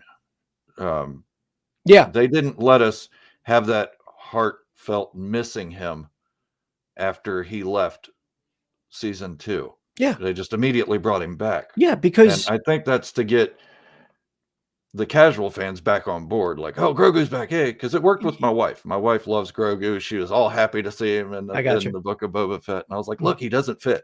I'm sorry. I know you like him and everything. I like him too, but he doesn't fit here. He doesn't need to be here. He needs to go. They need to go a couple episodes into the Mandalorian season 3 before they bring him back. Because we just spent a whole full season in season 2 of the journey and him finding a Jedi, and they finally get saved, and he gets rescued and taken from Luke, or taken by Luke. And then even though that was over a year ago for us, it wasn't a year's time for them. So it's just like, okay, there was like literally no time with Luke before he makes the choice. Now, and I said the only thing that I probably would have done differently, I'm not saying I didn't want to see Luke or Grogu, but we obviously got an end credit scene in The Mandalorian with the Book of Boba Fett, right? And I'm okay with us getting an episode, although I thought it should have been shorter with Din. But if they would have given us the cliffhanger, not of Grogu's choice, but of Luke, kneeling before Grogu, giving him the option of the saber and the and the chainmail, and then that's how you end it. And then we're gonna get our answer in Mandalorian season 3 or somewhere down the line. That's all you could have done. You didn't have to have him make the choice, So right, just give him an option. Just give him an out. Okay, look, your heart doesn't seem into it. If you want out, here's your options. Yeah, you have to choose right now, buddy. You get the lightsaber, you get the armor. Exactly. You're a toddler and everything. We get that. You can barely walk, can't talk, but here, point. You don't want to be here. All right, get out. You know what? I'm calling you an Uber. R2D2. He sends him the other thing too. Like, he's supposed to be protecting the child. I'm not saying R2 is not he's one of the OG characters, and I'm sure he can handle himself. But what's to say that ship doesn't get blown out of the sky? Like, people are still tracking him, obviously. Right. So it's just like you just sent him across the universe by himself with a droid. It's okay. Hey, Gothic Hangman, I am glad they didn't bring back Ewoks, honestly. Oh, God. Not yet. I think that if they do bring back Ewoks, we should see a darker side to them, because they are cannibals. They eat people. They So do. Yeah, we've seen that. We definitely seen that. I mean, they were getting ready to char up what do you call it? Solo and Luke. So and Luke and Chewie. I mean, Chewie would have went up like that. oh, and that was the other thing. I'm glad we didn't get to because I just felt like I mean now we're getting a little too crazy with the stuff. But there was speculation that we were going to get a DH Harrison Ford or a deep fake Harrison Ford to make an appearance in the final episode or one of the final Yeah, that episodes. made me mad, honestly. When people were saying that, I was like, why? Well, yeah, He was a why? job to Boba Fett. There's no hard feelings Yeah, there. He was just a job. He yeah, didn't need to be there. yeah, And then people got upset that he didn't show up. I was like, he wasn't going to show up. yeah. And then that one trailer came out with the transport ship coming, and everybody's like, it's the Millennium Falcon. No, it's not. No, it's not. Have you seen the Millennium Falcon? Oh man. I mean, that would have been cool though. Black Chrysanthemum and versus Chewie, but would they fight? I think Chrysanthemum's temper may get the best of him Yeah. Well, if Chewie just roared the we wrong saw way that. once. We saw that in the Sanctuary. That was a great scene. Yep. Yeah, that was Yeah, a I great love scene. that. I was like, do it, rip his arms off. Yeah. Do Do it. Do it. it. Little Yeah, I Palpatine think came out there. Chrysanthemum would beat Chewie. I mean, he's got the knuckles, he's got the Yeah, armor. he's got advancements. Yeah, yeah, definitely. Chewie's got a bandolier. That's not going to save him. Yeah, exactly. But yeah, and that was the other issue I had. I mean, some people liked it. I didn't because it just felt like it didn't really belong in Tatooine. If you wanted to put them on a different world, I would have been okay with. But the whole, they're called the Power Rangers. I didn't understand their need. I still feel like it would have made more sense, and I was waiting for it to happen, but it didn't. And if that's my expectations going awry, then that's on me. But there were other tribes in the Tuscans, and I thought they were going to be the ones to come and join the fight and help out Boba, who helped them. But instead we got the Power Rangers, and Right. I thought the warrior chick was going to show up. she didn't die. She didn't. Right. She wasn't in the pile. He didn't show her dead body. So I was also thinking that she was going to show up at one point. It just would have made more sense. They didn't need to add more newer characters when you set up and you were building a story from the beginning of the first few episodes. So to create them, if you want to have characters like that just to be as part of the town, fine, that's fine. But it just didn't make any sense. They literally they did nothing. They really didn't do anything. Hey, that guy had that cool spin move. The spin move. There you go. You're right. 100% right. Well, what's funny about that spin move, Din actually made a similar spin move just a few scenes before that. So it was like, all right, how many people? Nobody said anything. How many people are spinning here? Why are we all spinning? I'm getting dizzy. Oh, he was avoiding a blaster. That was what some people were trying to justify. He was avoiding a blaster. Oh, I didn't know. Oh, but Anakin. So all the other blasters that are dinging off his armor and everything, he suddenly has to do a spin move to get away from one. Spin move works. Hey, Anakin thought spinning was the right move, right? Yeah, that's a cool trick. Yeah. Yeah, I don't know. People just get outlandish with their stuff, and I think I saw a comment here that just highlighted that the Han rumors were clickbait. Oh, it keeps going away. Also an excuse to pour hate on the show when they didn't show up. Those YouTubers know who they are. And I can agree with that. I mean, and that's what we do here. We try to get people to watch our videos and everything. But the biggest job we have is to not try to throw negativity into it and try to perpetuate the negativity. And, we can say we're upset that something didn't happen, but then move on with it. We don't. It's perfectly make an entire video going. Ugh. No, it's perfectly fine. And I think that's where you got to draw the line. It's perfectly fine to have conversation and discussion. Not everybody's going to like the same thing, right? But just have a discussion about it. My ex-girlfriend was a bartender in the city, and I used to meet her after work, and we used to drive home together. And I went to meet up with her one night, and obviously it was a full bar, and she's like, "Oh, this is my boyfriend. He's a huge Star Wars fan, right?" And this guy turns to me. I kid you not. What'd you think of The Last Jedi? I was like, I actually, it wasn't that bad of a film. I started with that. I was basically saying I didn't hate it. He literally said, I can't talk to you, and turned around and didn't even want to talk to me because he hated the film that much. Wow. So, and I see your Praetorian Guard back there, so you didn't hate it too much. Yeah, exactly. No, I didn't. I have Snoke there. I have a few other things that I bought. But yeah, there were elements that I liked. It's not like I hated the film. I don't hate anything Star Wars. I had an issue with the Boba Fett series, fine, but I'm not gonna sit here and say I hate it or Disney ruined Star Wars. I don't think Disney ruined Star Wars because here's the other thing too that a lot of people forget: Disney also bought Marvel.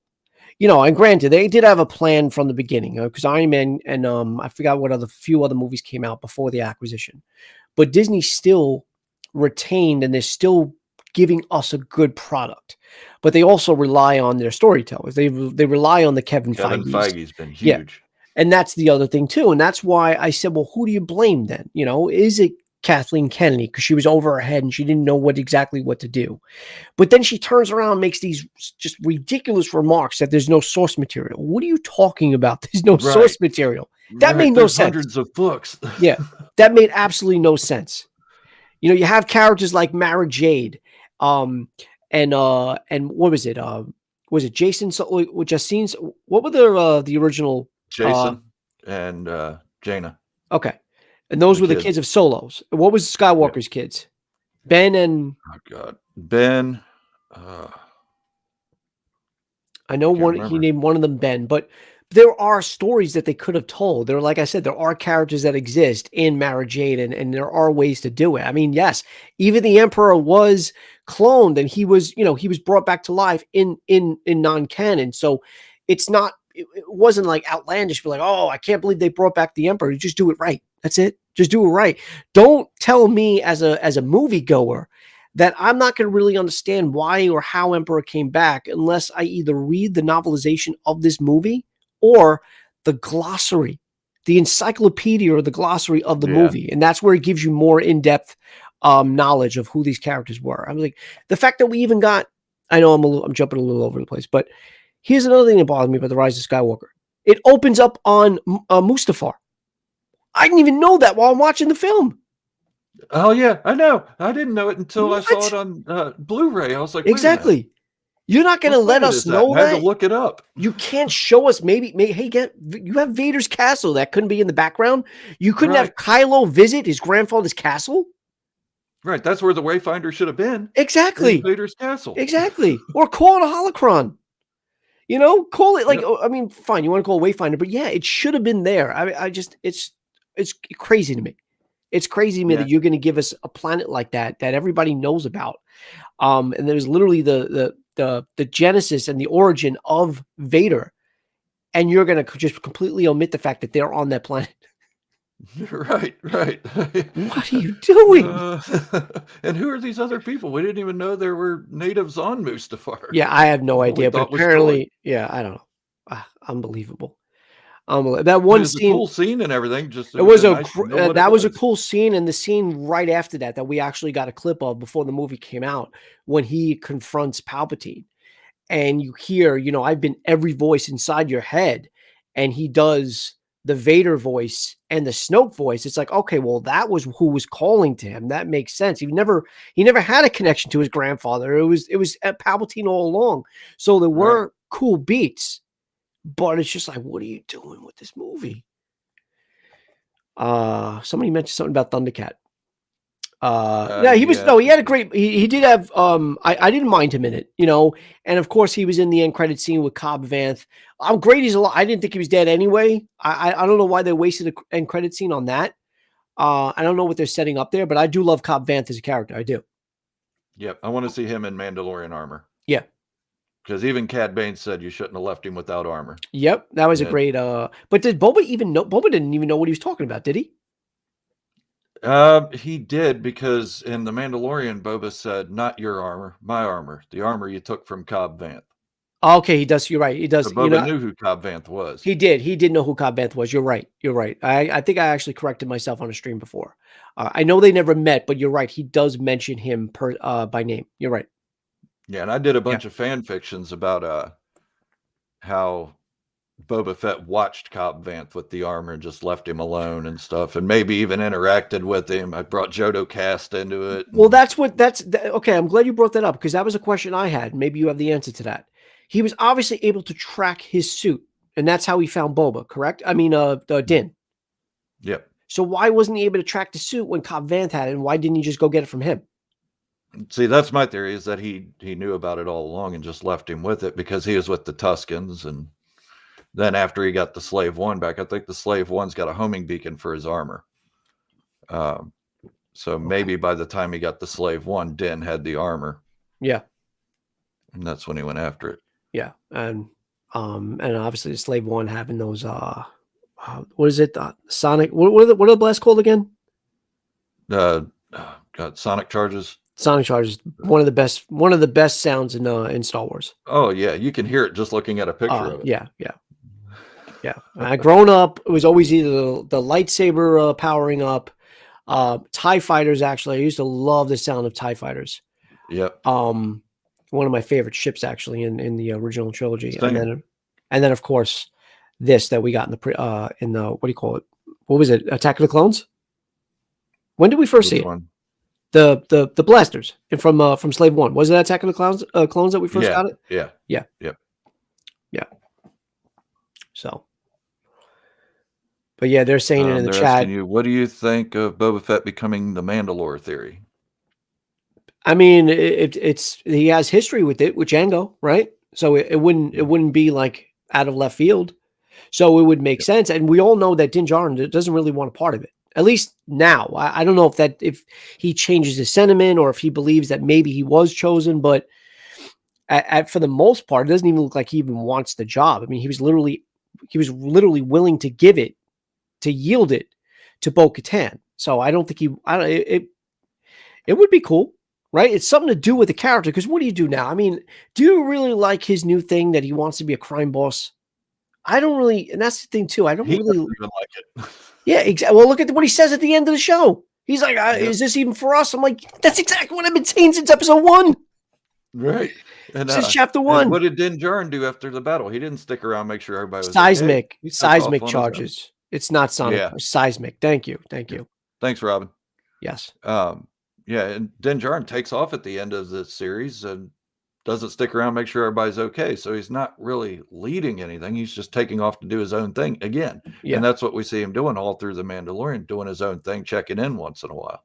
What if Grogu wants a black saber? So how does that work though? Because now, are they gonna ever age him up to where he gets bigger, or is he always going to be that awkward walking toddler?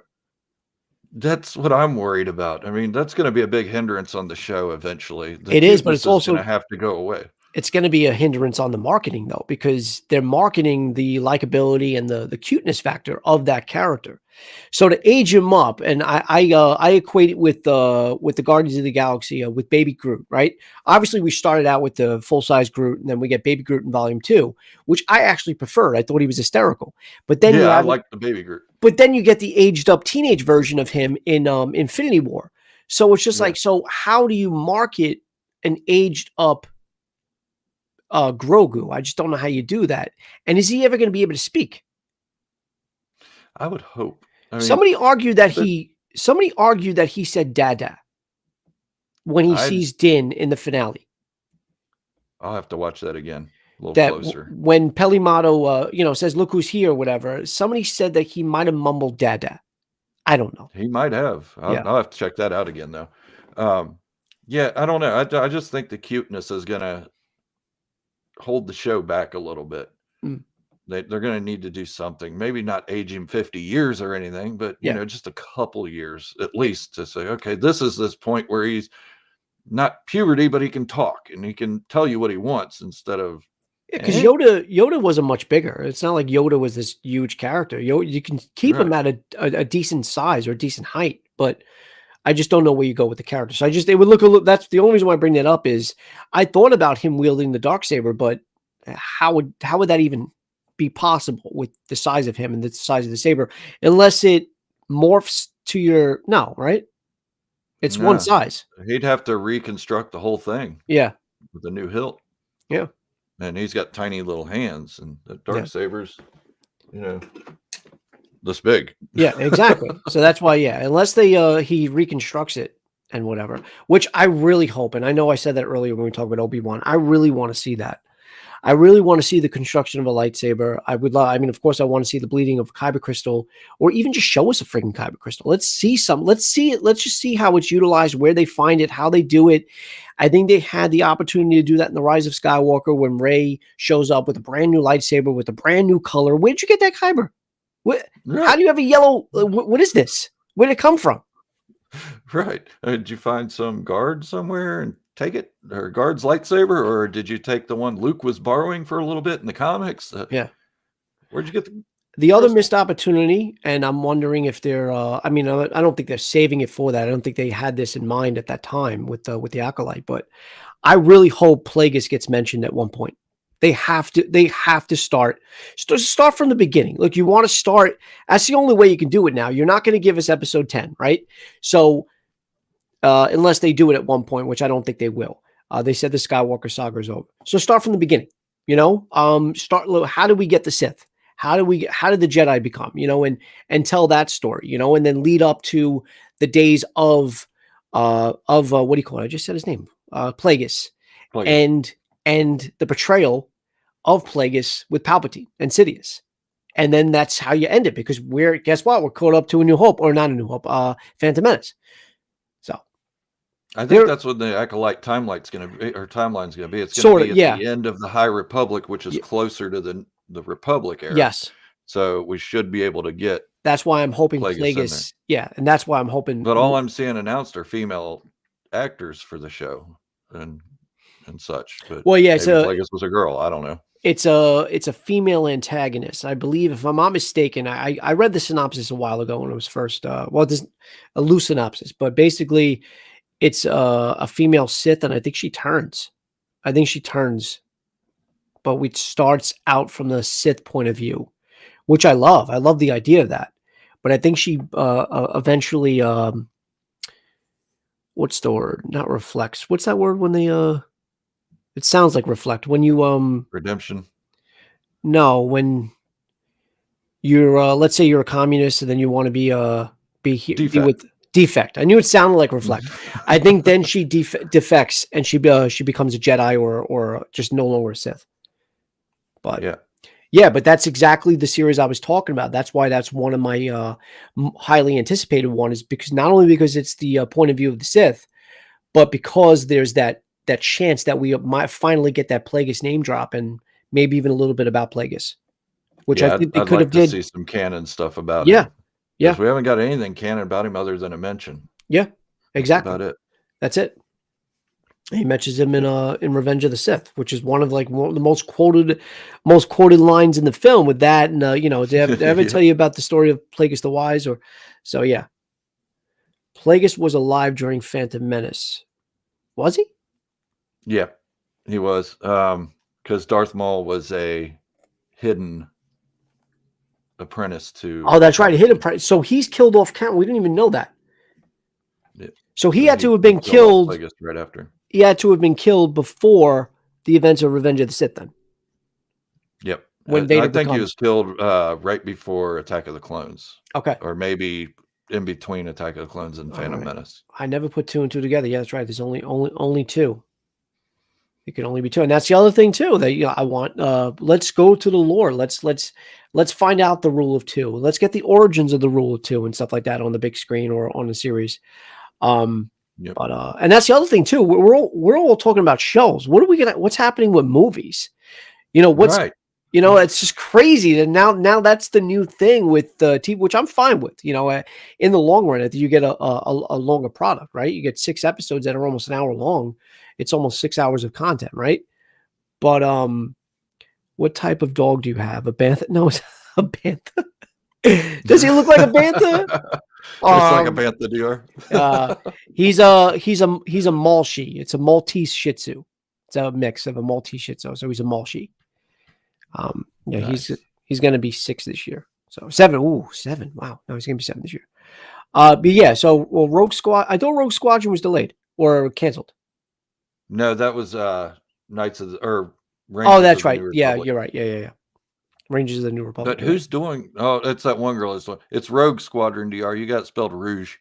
I thought Rogue Squadron was the Patty Jenkins It is. She Didn't she say she didn't want to do postponed it? the Wonder Woman stuff Oh, and the other project she was on to do the Rogue Squadron. I thought it was the opposite. I thought Rogue Squadron was shelved. It was because she had so many other Oh, projects gotcha. going Okay. on, but then Okay. she rearranged her schedule so Okay. she can do it. Yeah. So that's the one with Patty Jenkins. Not Lena Headley. That's Game of Thrones. No, it is Lena. Is it? Who's doing Acolyte? The Acolyte. Oh, God, I'll have to look that up. I don't want her. I think I'm confusing her with the character of Game of Thrones, the actress. Cersei. Yeah, isn't it something Headley though? One moment. No, Lena Headey is Cersei. But who's the girl for the Acolyte? The Acolyte. Why am I confusing the name? They generally sound the same. Amandla Stenberg. No. I Is don't that even know it? who that is. Or No. wait, Leslie Headland. Leslie Headland. See, I knew there was a reason Yep. why I was confusing the two. Okay. So yeah. And Star Wars Politics actually said it. Yeah, Leslie Headland. Yep. Thank you, guy. Yeah, I don't even know who she is, honestly. She had a show that hold on. I know what she was known for, and I can't think of it right now. The reason why the show, Leslie, the Russian Doll. She was a part of the Russian Doll and whatever. But yeah, so they gave her a series, but again, it's one of my more anticipated ones, if not Obi-Wan, like I said. Yeah, the Acolyte. I didn't count that one in. I'm really looking forward to that one. I want something from the dark side point of view, Yeah, and not what they said Battlefront 2 was going to be from the Imperial point of view, but it was only that way for the first scene, and then they switched to the Rebellion. I want a full-on point of view from the dark side. Well, speaking of which, what do you think we're going to get from Andor? Because I mean, I only know obviously this character from Rogue One, so this is obviously going to be pre-Rogue One. Because spoilers, he got killed. Spoiler alert, they all died. But what do you think? Now, I'm intrigued only because of the timeline of it. But what stories is this telling? More capers, I would imagine, and moral ambiguity. Okay. I don't know the exact stories it'll be telling. I mean, they already talked about how they got the Death Star plans. Yeah. Maybe it'll go back to Lothal or something like that. And I don't know. It's interesting because this is one that you can't really speculate too much on because there's no history of this character or anything before Rogue One, other than he joined the fight at 6 years old. Maybe more Saw Gerrera, but he didn't really know Saw Gerrera at the time either. Right. In Rogue One. Yeah. So, I mean, that could be an advantage at their advantage because it's nothing that we can speculate. And again, if it's done right, it should be a good show. I mean, I'm going to watch it, even though I wasn't like, I really wasn't invested that much in the character in Rogue One. But then again, I didn't really know about any of these characters. So I just enjoyed Rogue One for the actual story of we're finally going to find out how the plans of the Death Star came about and stuff like that. And, the reason why they were able to blow it up like that. So I thought it was to fix that little boo-boo. Yeah. They literally made a movie to fix a plot hole or fix, not a plot hole, but to fix, to explain something in another film.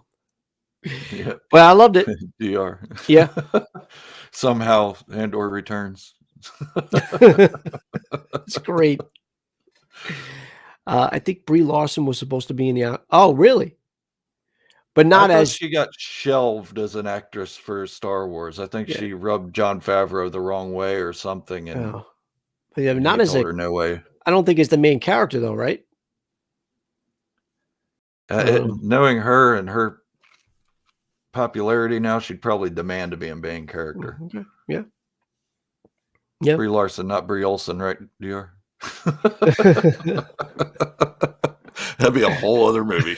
Yeah. That would be how many people got that? Did anybody know who Brie Olson is? Look it up. You'll thank us. You'll thank us later. Images. You'll thank us later. Name. You thank us later. Didn't she? Yeah. She's the one that had ties with Charlie Sheen, right? Wasn't she dating Sheen? Yeah. Yeah. Yep. Yep. Andor was probably a But separatist, so I spent all rebels looking for the Death Star. Okay.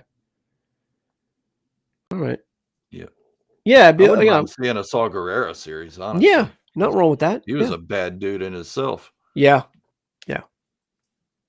Yeah. I wouldn't mind seeing that either. Yep. Well, there's a lot of things to do, and like I said, it's crazy that we're all talking about the shows, and we have no idea as far as movies. Expect obviously, with the exception of Rogue Squadron. Um, we Yeah. know what is it? Taika has something. He's supposed to be Feige, working on something. yeah, Feige. I don't know if Ryan Johnson's still doing something. Who knows if that's ever going to happen? But and then they also gave the director of Fantastic Four that's coming out, but also Spider-Man, John Watts. They're giving him something to do with a show. Whether it's the Mhm. whole show or just a couple of episodes, like Robert Rodriguez and Peyton Reed got, but which I loved. I actually loved Peyton Reed's episodes in season 2 Mhm. of Mando because he did the finale. Yeah, so I don't Yeah, know if that they're other gonna. guy, what's his name? The black dude, what was his name? Oh, man. Oh, Rick, Yeah, one Rick of the direct. Famuyiwa. Yeah, he was another I great. want him to do something. Exactly, and I said this to one of my co-hosts on one of my shows. I was like, I actually like. I mean, I know Deborah Chow's doing Obi-Wan, right? But I love Deborah Chow, Bryce Dallas Howard, Rick. I think Rick did great episodes. Taika did the finale in season Mhm. 1. I mean, Taika's a great director. I think anything he does is Yeah. great. So I wish they would have stuck with some of those directors. I know we got Filoni and Bryce in Book of Boba Fett, right?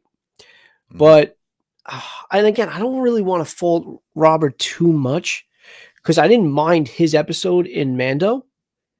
So I don't know if it's just directly on him or like it's just a coincidence that his episodes are my least favorite, with the exception of the finale. I think the finale was okay. But I wasn't really crazy about 1 and 3. But I don't know if it's Robert. But yeah, where was Rick? Like, why didn't they get him to direct an episode? You Right, know? because he did awesome in The Yeah. Mandalorian. I'd like He, to see him get his own project, yeah, he did. Give see what him he can something. do. Yeah. They're giving Deborah Chow her own project, which I mean, I get Yep. she definitely deserves it. But Mhm. yeah, no, I agree. I agree. Yeah, him and Bryce Dallas Howard need Yep. their own project. Yeah, and she's getting better. Like the first episode she did was okay. But as she did it more, it was great. But you take Yep. Deborah Chow, I think one of my favorite episodes, non-finale wise, is I think it's called The Sin. I think it's Mhm. episode 3.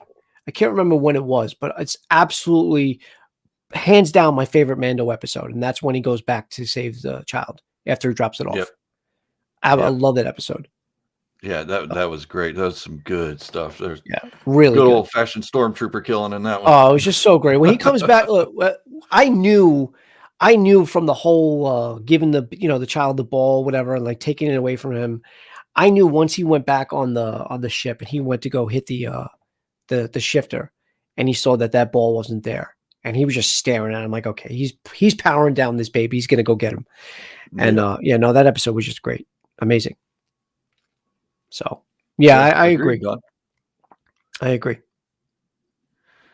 Yep. Well, I think I'm gonna have to cut it off. I do Yeah. have to eat lunch at some point today, We or can go on and something on forever. So yeah, before. at one point, We'll do that again. one of us has to stop it. Yes.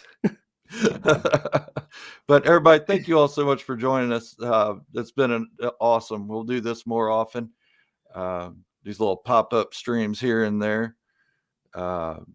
And I'm sorry we didn't get to a lot of your comments. That's not by design. It's just the way things work out when you have 2 people in a chat. Yeah. So just keep coming, keep chatting. It's helping out. We do see them. We just can't get to them right away. And I want to thank Joe for joining us.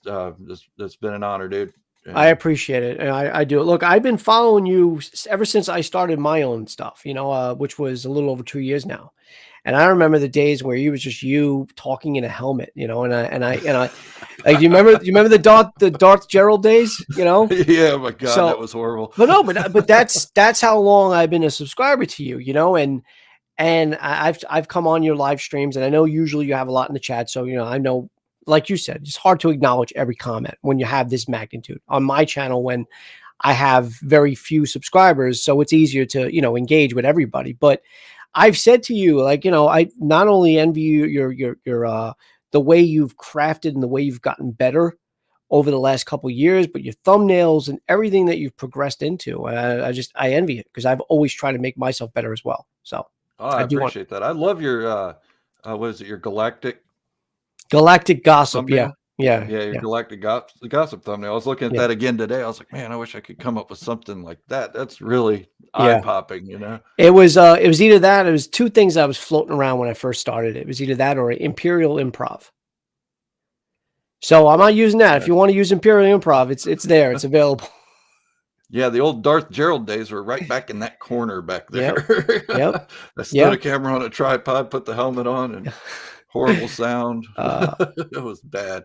yeah. I told my wife, I said, I got to do better material. I Sydney got to get said over the stage fright and drop the helmet. Sydney 81 says y'all just ignored us. No, we didn't. No, we didn't. Yeah, but thank you guys. I really appreciate y'all, Joe. I appreciate you. If y'all I stick around, we appreciate can you. chat for another minute. So guys, thank you. If you haven't subscribed yet, subscribe to me. Jump on the link that's in my community tab over to Joe's. Subscribe to him. Watch his stuff. Great stuff. If you're into sports, he gets into that too. Mhm. And maybe one day we'll talk about sports when I know a little bit more of what I'm talking about. You got it. Other than my Bengals losing the Super Bowl. That was bad. Hey, they made it to the Super Bowl, and they're a good team, and they're young. Yeah. So I Yep. wouldn't be surprised if they're back in it. So Yeah, I hope so. But everybody, thank you so much. I appreciate y'all so much. thank Remember, you this guys. is the way, Thank you. the only way.